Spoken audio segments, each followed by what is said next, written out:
Hello, everyone. Thank you for the invitation. And what I'd like to do today is describe for you some of the work that the National Academies have done over the course of the past decade or so on the role of active learning, hands-on learning, in engineering education. I'd like to give a special shout out to Katrina Briggs, the NAE Communications and Media Specialist, who assisted me in putting this presentation together. First off, a little bit just about the academies themselves. The academies were formed in 1863 under an act of Congress at the request of Abraham Lincoln. During the Civil War, what Abraham Lincoln discovered was that whenever there was a technical issue with a new weapon system, a new communication system, whatever it might be, he found it difficult to get good, honest, unbiased opinions as to what to do to fix the problem. For example, some of the earliest problems were with ironclad ships. And when those problems arose, the Navy said, give us more money, we'll figure it out.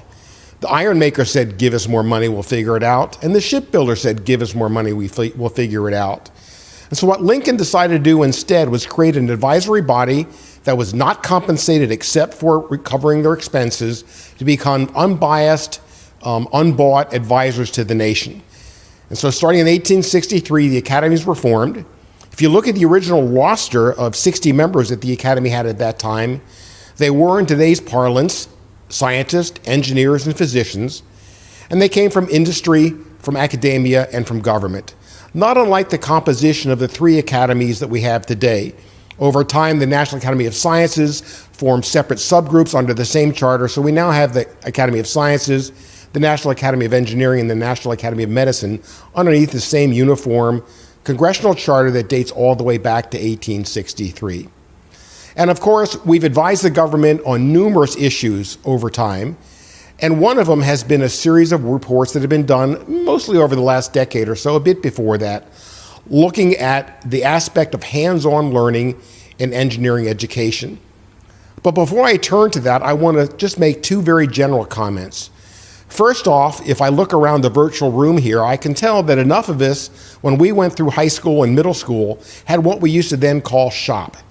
Now, those classes had, for the most part, disappeared sometime perhaps in the 90s or maybe the early 2000s. And fortunately, now they've been replaced by what oftentimes are called maker spaces and so forth, where they teach not only the kinds of things that we saw in shop when we were high school and junior high school, now called middle school, but also the use of, for example, additive manufacturing equipment and so forth.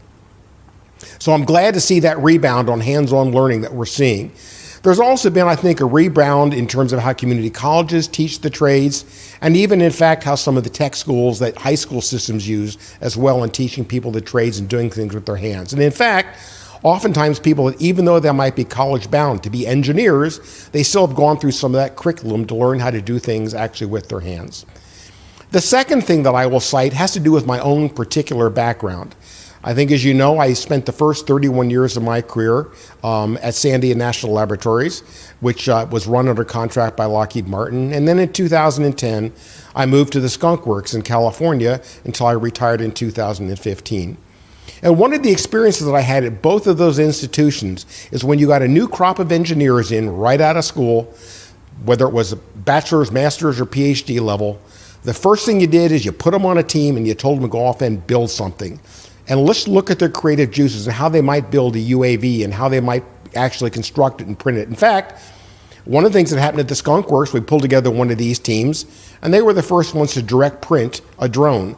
And this is now, almost 10 years ago that, in fact, that happened. So really a way to stimulate the creative juices of young people and make them understand what it's like to be a real engineer by actually building something. The creator of and first director of the Skunk Works, Kelly Johnson, always made the point, design it, build it, and fly it.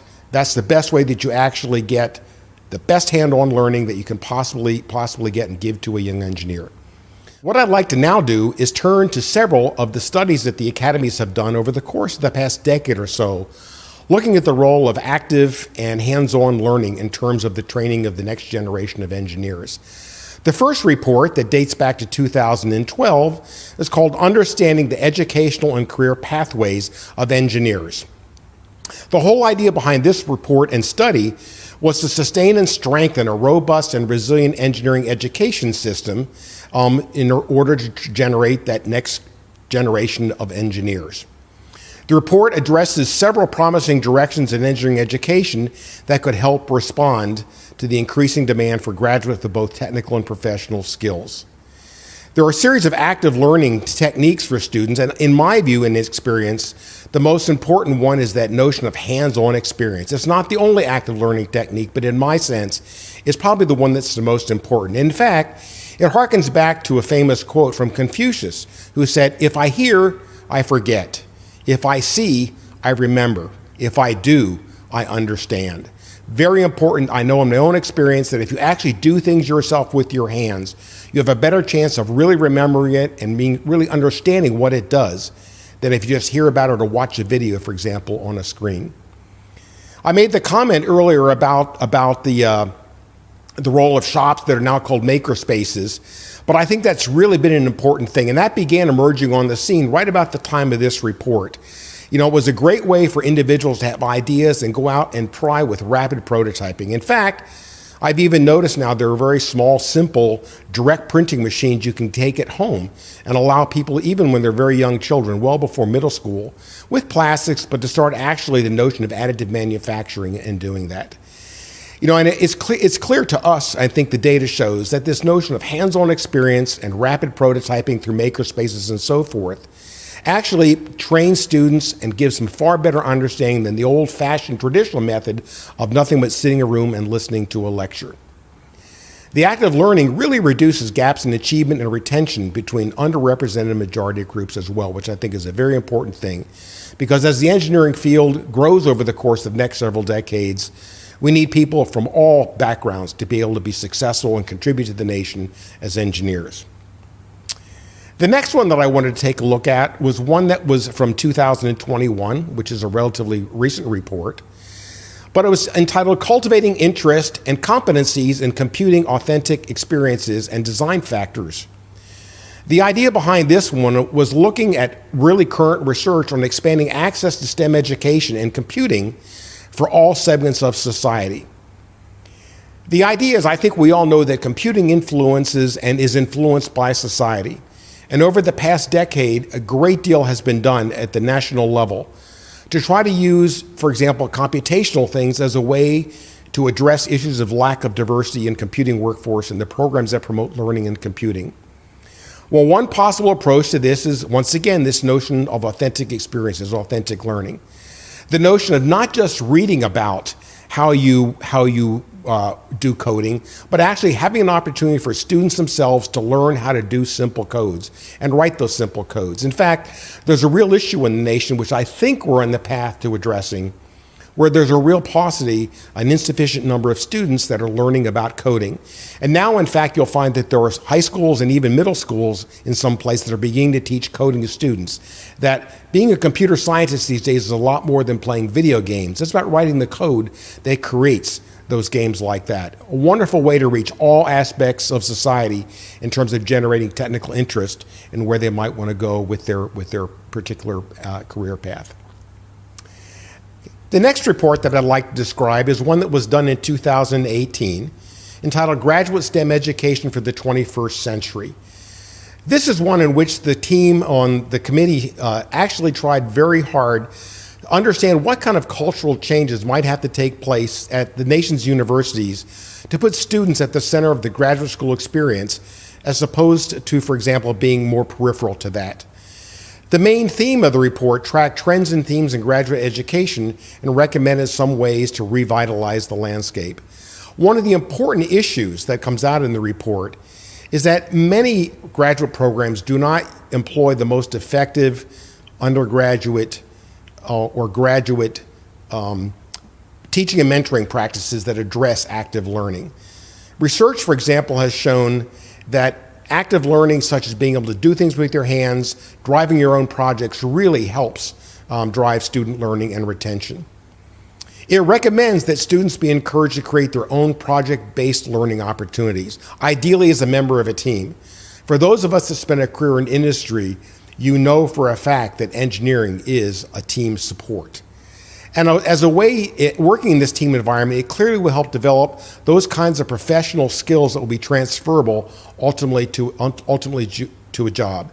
This notion of learning by doing for these students is really important.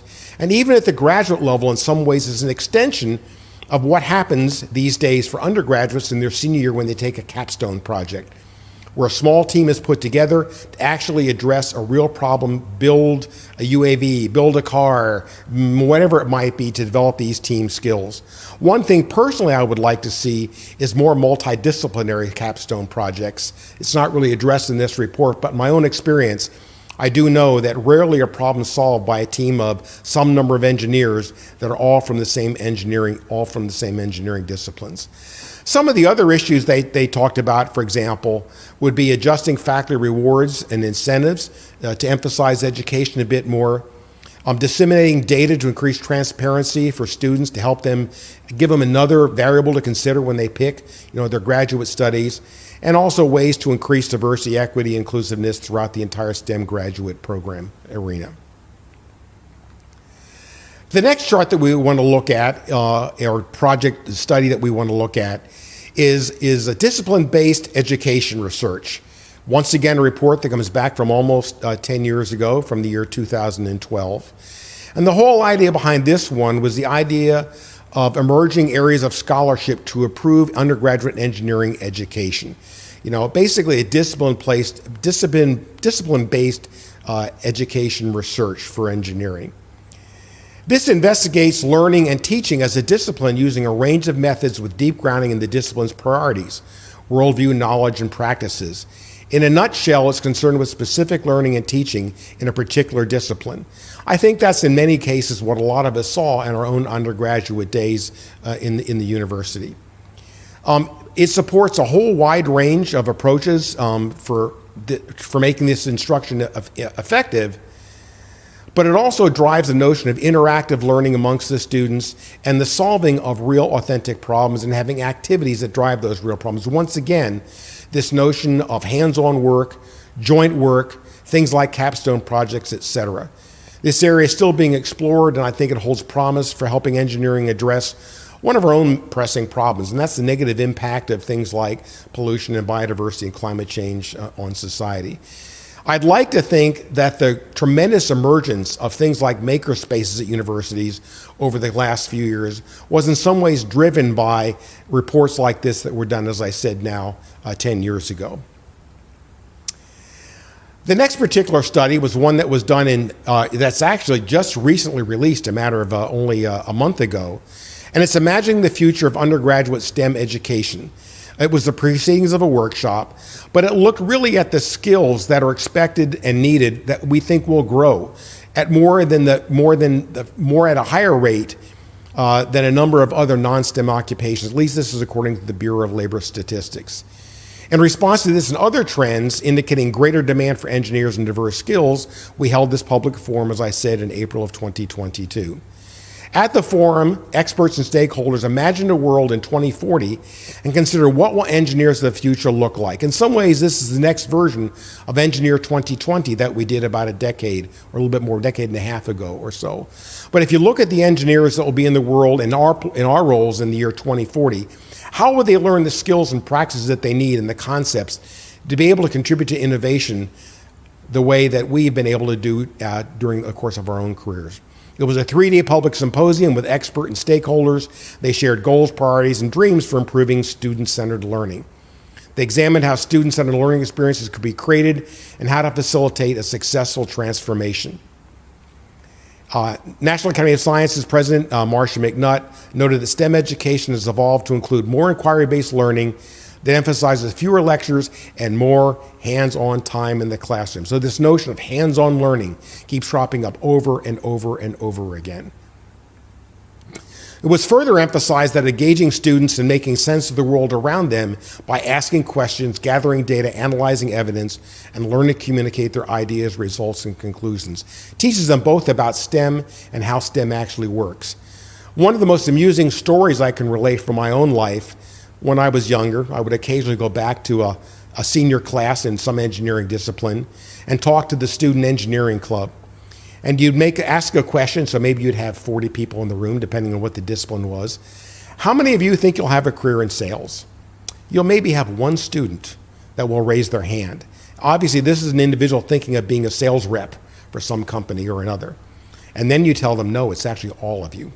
Because you need to be able to sell yourself and you need to be able to sell your ideas. So this notion that came out of this particular forum on being able to communicate your ideas and your results and conclusions is very, very important to a successful career as an engineer and in really making your contributions make a difference in the world.